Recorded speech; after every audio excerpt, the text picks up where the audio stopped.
मासिक धर्म रे स्त्री मानू छुईले केउ पाप लगी थाए केउ पाप पाई नारी मानकर मासिक धर्म कष्ट से माने पाई थांते। जय जगन्नाथ दर्शक बंधु आपण समस्त को मो चैनल को पुणी थे स्वागत करुचे। दर्शक बंधु मासिक धर्म प्रत्येक नारी को प्रत्येक मासरे आसी थाए। यह एक प्रकृतिर नियम किंतु एही मासिक धर्म समय रे नारी माने केउ काम करिबा अनुचित केउ काम करिबा द्वारा तांको पाप लगी थाए एवं जहा द्वारा कि तांको पाप पाई तांको परिवार कष्ट पाई थाए। दर्शक बंधु मासिक धर्म रे एमिति किछि नियम प्रत्येक महिला को मानिबा निहाती दरकार अटे जहा कि प्रभु नारायण मां लक्ष्मी को कहिसंती। गोटे दिन मां लक्ष्मी प्रभु नारायण को एही प्रश्न पचारिथिले जे हे स्वामी केउ पाप पाई नारी माननको मासिक धर्म आसी थाए। एही मासिक धर्मर कष्ट नारी माने ही काहेकि सही थांती एहा पछरे कोन कारण अछि एवं जदि कोनोसी व्यक्ति नारी माननको मासिक धर्म रे स्पर्श करि थाए तांको केउ पाप लागि थाए। दर्शक बंधु एही कहानीटी आपण शेष पर्यंत सुनंतु। वीडियोर शेष पर्यंत मो सह जड़ी रुहंतु। एही कहानीटी आपनको बहुत सारा शिक्षा दबो। आशा करूची आपण माननको एही कहानीटी निश्चय भलो लागिबो। जदि आपण माने मो चैनल को नुआ आसुचंती सब्सक्राइब करंतु, पाखर थिबा बेल आइकन को प्रेस करंतु एवं कमेंट सेक्शन रे जय लक्ष्मी नारायण निहाती लेखंतु। गोटे ग्राम रे जणी देवशर्मा नामक जणी ब्राह्मण रहुथिले। से चारोटी वेद शास्त्र अध्ययन करुथिले। श्राद्ध पूजा पाठ सत्यनारायण कथा भागवत भगवानकर चिंतन अति सुंदर भावरे करुथिले। देवशर्मा नामरे जदि केही तांको जानि भी दिए से सबु बेले कहंती जे एही ब्राह्मण जनक बहुत सुप्रतिष्ठ व्यक्ति अटंती। सेही नगरी रे बहुत जन लोक तांकर मार्ग अनुसरण करंती। तांकर सरलता चरम सीमा रे पार करुथुला अर्थात से बहुत शांत सरल स्वभावर थिले। तांको मुखरु सबु बेले भगवान को नाम आसुथुला एवं तांकर पत्नी अत्यंत सुंदर एवं चंचल वर्ध थिले अर्थात गोटे क्षण रे बहुत सारा व्यंजन रोषे करि देउथुले। जेतेबेले सत्यनारायण कथा निज घरे देवशर्मा नामक ब्राह्मण करुथिले पत्नी जनक अति सुंदर भावरे ब्राह्मणक पई श्रद्धार सहित भोजन प्रस्तुत करुथिले। जे पर्यंत प्रभु नारायणकर सेवा स्वामी स्त्री दुई जन न करिसंती से पर्यंत से खाद्य भी स्पर्श करू नथुले। गोटे दिन से निज घरे सत्यनारायण कथा करुथिले एवं उचित ब्राह्मणंकर दान धर्म दक्षिणा भोजन पाई आयोजन करुथिले एवं सेही समय रे गोटे बळद एवं गोटे कुकुर सेही ब्राह्मणंकर घर सामना रे कथा हेउथिले जहा कि देवशर्मा सुनुथिले। देवशर्मा पाखरे एमिति एक शक्ति थिला जे कि पशु मानकर कथा को से जानि पारुथिले। तेबे चालंतु सेही कुकुर एवं बळद कोन कथा हेउथिले जानिबा। दर्शक बंधु सेमानक कथाबार्तारु देवशर्मा जानिथिले जे सेही कुकुर एवं बळद हेउचंती तांकर माता पिता अर्थात जेतेबेले गोटे मनीषर मृत्यु हो जाय थाए तार आत्मा पुनर्जन्म नहीं थाए किंतु निज निजर कर्म हिसाब रे आपण मानकर पुनर्जन्म हबो। मनीषर भल कर्म एवं खरा कर्म रे ताकु पुनर्जन्म मिली थाए। जेउ जनि रे केही कुकुर केही मांकड़ केही साप केही मनीष एपरि जन्म नहीं थांती सेही परि देवशर्मांकर माता पिता जणे कुकुर आउ जणे बळद हेउथिले। राति सारा देवशर्मा को निद आसिला नाही जे मो माता पिता पई एमिति केउ आडंबर बा केउ पूजा करिबी एमिति कोन धर्म करिबी जा द्वारा कि मो माता पिता मोक्ष प्राप्ति करिवे एही जोनिरु मुक्ति पाई जिवे। राति सारा चिंता करी करी से सोइथिले भगवान को नाम नै।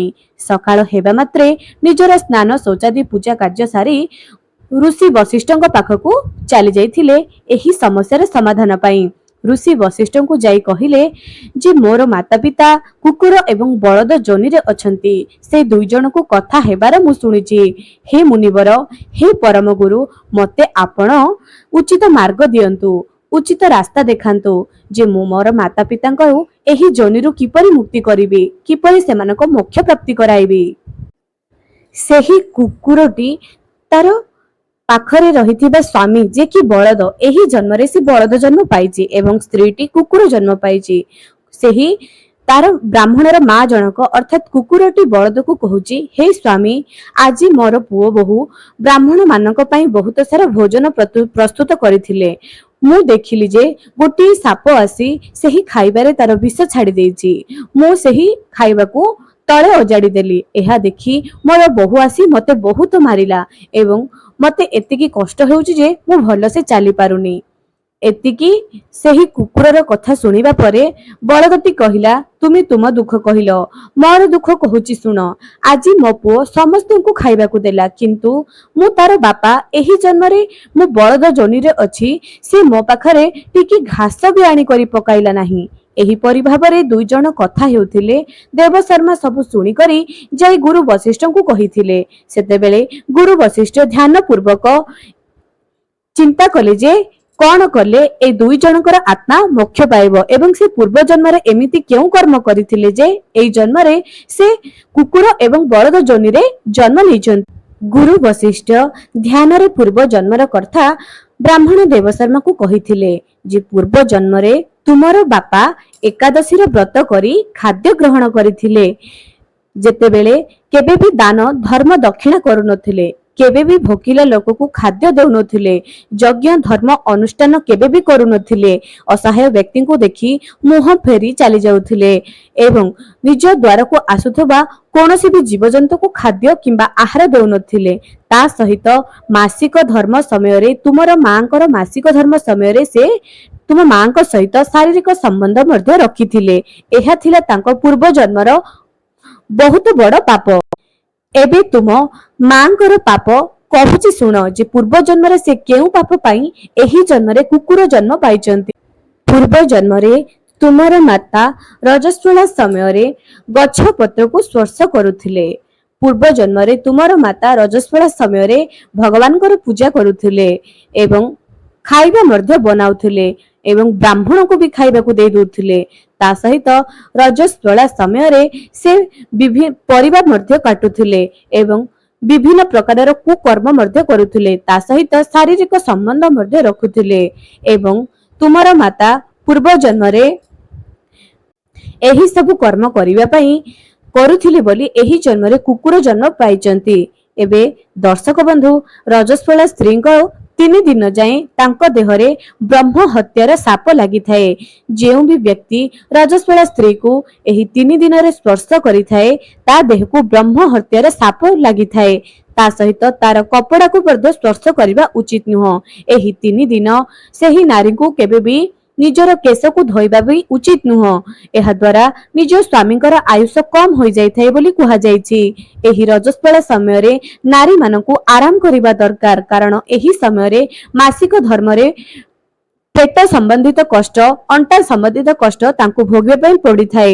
ଏହି ସମୟରେ ସେମାନେ ଯେତିକି ଆରାମ କରିବେ ତାଙ୍କ ଶରୀର ପାଇଁ ସେତିକି ଭଲ ଅଟେ। ତା ସହିତ ଉଷୁମ ଏବଂ ପୁଷ୍ଟିକର ଖାଦ୍ୟ ତାଙ୍କୁ ଖାଇବା ନିହାତି ଦରକାର ଅଟେ। ତା ସହିତ ସ୍ୱଚ୍ଛତାକୁ ବି ବହୁତ ଧ୍ୟାନ ଦେବା ବି ଆବଶ୍ୟକ ଅଟେ। ଗୁରୁ ବଶିଷ୍ଠଙ୍କର ଏପରି କଥା ଶୁଣିବା ପରେ ବ୍ରାହ୍ମଣ ଦେବତା କହିଲେ, ମୁଁ କେଉଁ କର୍ମ କଲେ ମୋର ବାପା ମା ଏହି ଯୋନିରୁ ମୁକ୍ତି ପାଇବେ? ଗୁରୁ ବଶିଷ୍ଠ କହିଲେ, କୌଣସି ବି ଅମାବାସ୍ୟା ଦିନ ନିଜର ମାତା ପିତାଙ୍କ ଉଦ୍ଦେଶ୍ୟରେ ପିଣ୍ଡଦାନ, ଶ୍ରାଦ୍ଧ ତର୍ପଣ କରନ୍ତୁ। ଆପଣଙ୍କର ମାତା ପିତା ଏହି ଯୋନିରୁ ନିଶ୍ଚୟ ମୁକ୍ତି ପାଇବେ। ଗୁରୁ ବଶିଷ୍ଠଙ୍କ କଥା ଶୁଣି କୌଣସି ଏକ ଅମାବାସ୍ୟା ଦିନ ଦେବଦତ୍ତ ବ୍ରାହ୍ମଣଙ୍କୁ ପିଣ୍ଡଦାନ ଏବଂ ଶ୍ରାଦ୍ଧ କଲା ଏବଂ ତାଙ୍କ ମାତା ପିତାଙ୍କୁ ସେହି ଯୋନିରୁ ମୁକ୍ତି କଲା। ସେତେବେଳେ ପ୍ରଭୁ ନାରାୟଣ ମା ଲକ୍ଷ୍ମୀଙ୍କୁ କହୁଛନ୍ତି, ହେ ମା ଲକ୍ଷ୍ମୀ, ତୁମେ ତ ଶୁଣିଲ ଯେ ରଜସ୍ୱଳା ସମୟରେ ନାରୀଙ୍କୁ କେଉଁ କାମ କରିବା ଅନୁଚିତ। ଏବେ ମୁଁ ତୁମକୁ କହୁଛି କେଉଁ ପାପ ପାଇଁ ନାରୀଙ୍କୁ ରଜସ୍ୱଳା ଆସିଥାଏ। ପ୍ରତ୍ୟେକ ମାସରେ କାହିଁକି ନାରୀମାନେ ଭୋଗିଥାନ୍ତି ଏହି ରଜସ୍ୱଳାର କଷ୍ଟ। ବୃତ୍ତାସୁର ନାମକ ଜଣେ ରାକ୍ଷସ ଥିଲା। ସେ ବହୁତ ଦୁଷ୍ଟ ଏବଂ ବହୁତ ଶକ୍ତିଶାଳୀ ଥିଲା। ସଦା ସର୍ବଦା ଦେବତା ମାନଙ୍କ ସହିତ ଯୁଦ୍ଧ କରୁଥିଲା। ଦେବତା ମାନେ ସେହି ଅସୁରଙ୍କ ପାଖରେ ଥିବା ଅସ୍ତ୍ରଶସ୍ତ୍ରକୁ ଦେଖି ଡରି ଯାଉଥିଲେ। ଋଷି ଦଧିଜୀଙ୍କ ପାଖକୁ ଇନ୍ଦ୍ରଦେବ ଯାଇକରି ପ୍ରାର୍ଥନା କଲେ ଯେ ଏହି ବୃତ୍ତାସୁର ପାଖରୁ କିପରି ରକ୍ଷା ପାଇବ। ଋଷି ଦଧିଜୀ ଏକ अस्त्र बा वज्र निर्माण करी देवराज इंद्र को देथिले। सेही वज्र द्वारा असुर वृतासुर मृत्यु होइथिला। जेतेबेले देवराज इंद्र एवं वृतासुर को भितर युद्ध होइथिला, सेही अस्त्र रे वृतासुर मृत्यु होइथिला। तार देहरु ब्रह्म हत्यार गोटी पाप बाहरिला, जहाँकि देवराज इंद्र को स्पर्श कला एवं जा द्वारा देवराज इंद्र को ब्रह्म हत्यार पाप लगिला। देवराज इंद्र ब्रह्मा को पाखकु गले एवं कहिले जे हे ब्रह्मा, मु किपरि एही ब्रह्म हत्यार पापर मुक्ति पाइबी। सेतेबेले देवराज इंद्रंकर शरीररु ब्रह्म हत्या बाहरी करी ब्रह्मा को कहिला जे मु आजि पर्यंत वृतासुर शरीर थिली, एबे जेतेबेले मु बाहर को आसिली मते उचित रास्ता देखांतु, मु केउठारे वास करिबी। सेतेबेले कुहागला जे जेउ व्यक्ति पूजा करिबा परे अग्नि को आहुति न देव ता देहरे ब्रह्म हत्यार पाप लागिबो। द्वितीय रे जेउ व्यक्ति अकारण रे गछ काटे, अकारण रे जेउ भी व्यक्ति गछ काटी थाए, गछ को उपाड़ी थाए, फिंगी थाए, ताकू ब्रह्म हत्यार पाप लागिबो। तृतीय रे जेउ व्यक्ति जल रे छेप पकाई थाए एवं मल मूत्र करि थाए, ताकू ब्रह्म हत्यार पाप लागिबो। एबे चतुर्थ हिस्सा काहाकू दिया जिवो। स्वर्गर अप्सरा माननकू डका गला, तांकू कुहा गला जे एही ब्रह्म हत्यार पाप तुमे निज शरीर को नियो, जा द्वारा कि मासिक धर्मर 3 दिन आसी थाए। सेतेबेले अप्सरा माने कहिले जे आमे तो एही ब्रह्म हत्यार पाप को निज देह को नेबु, किंतु आमे किपरि एठार मुक्ति पाइबु ना जेउ व्यक्ति रजस्वला समय रे सेही स्त्री मानक सहित संभोग रखी थाए एवं स्पर्श करि थाए, तांको कपड़ा को भी छुई थाए, ताकू ब्रह्म हत्यार पाप लागि थाए। एमिति रे ब्रह्मा जे कि सृष्टिकर्ता से समस्त को सेही ब्रह्म हत्यार पाप को 4 भाग रे विभक्त करदेले। एबे दर्शक बंधु, आपण माने निहाती जानिथिबे जे मासिक धर्म रे काहेकि स्त्री को स्पर्श करा जाय नाही एवं केउ कारण पई स्त्री को मासिक धर्मर कष्ट भोगिबा पई पडुची एवं एहा एक सृष्टिर रचना मध्ये अटे, जा द्वारा कि सृष्टिर जन्म होई थाए। एही दुनिया जेतेबेले गोटी परे गोटी जीवन आगो को आसी थाए, एही मासिक धर्म पई ही आसी थाए।